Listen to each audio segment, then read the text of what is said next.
సుబ్బయ్య అమ్మొచ్చిందా? రాలేదయ్యా. రాదు రాదు, నేనే వస్తున్నా. ఏవమ్మా, నన్ను కన్న మహా తల్లి నమస్కారం. ఫోన్ చేసావా? టాబ్లెట్ వేసుకున్నావా? పిలిస్తే పలకవు, నా ఇంటికి రమ్మంటే రావు. అదేమంటే ఇది మా ఆయన నీతిగా సంపాదించిన డబ్బుతో కట్టించిన దేవాలయం. బుల్‌షిట్. నీ మొగుడు జనో జనో అనే బదులు ధనో ధనో అనుంటే నాకు ఈ కర్మ పట్టేది కాదు, ఈ దరిద్రం ఉండేది కాదు. వేసేయ్, మామూలే కాదు నీకు. వేసేయ్ వేసేయ్.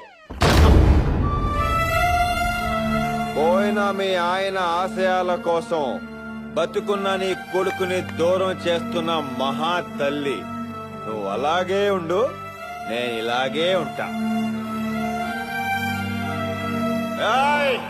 తప్పంతా అయింది, ఆయనలా ఉండలేను నేను. నా వల్ల కాదు, ఇంపాసిబుల్. ఒక్కనే బతుకుతాను చాలా.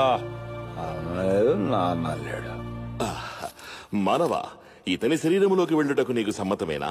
5 10 కొట్టేస్తేనే నూనెలో వేయించి పైన కింద కారం పూసి కోటలతో కొట్టేస్తున్నారు. వీడేమో 1000 కోట్లు లాగేస్తున్నాడు. పైగా కన్న తల్లి వాడి ముఖాన్ని చీ కొట్టింది. అలాంటి వెధవ బాడీలో ఎంటర్ అయ్యి మళ్ళీ ఇక్కడికి వచ్చేసరికి రివెంజ్ బాగా ప్లాన్ చేశారు రాజుగారు. ఏ గుప్తా గారు మాట్లాడరే? తొందరపడకు మానవా, విధి ఏ మనిషి జీవితాన్ని ఏ మలుపు తిప్పునో ఎవ్వరికీ తెలియదు. చూడు,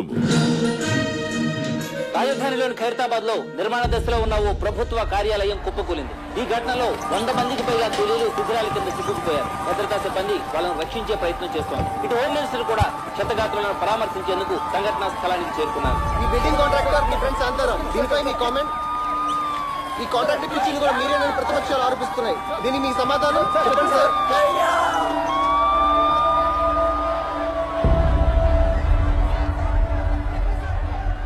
రవీందర్, సెంట్రల్ నుంచి ఎంక్వైరీ కమిషన్ రాకముందే ఇష్యూ డైవర్ట్ అవ్వాలంటే నువ్వు అరెస్ట్ అవ్వాలి. మిగతాది నేను చూసుకుంటాను. నిన్ను సీఎం చేసే బాధ్యత నాది. ప్రతిపక్షాల ఆరోపణల మేరకు హోమ్ మినిస్టర్ రవీందర్ స్వచ్ఛందంగా అరెస్ట్ అయ్యారు.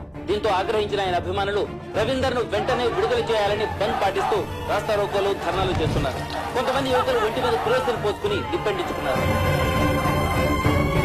ఇలాంటి సంఘటనలు ఇంకా ఉధృతం కాకముందే ముందు జాగ్రత్త చర్యగా ఆయన రిలీజ్ చేశారు.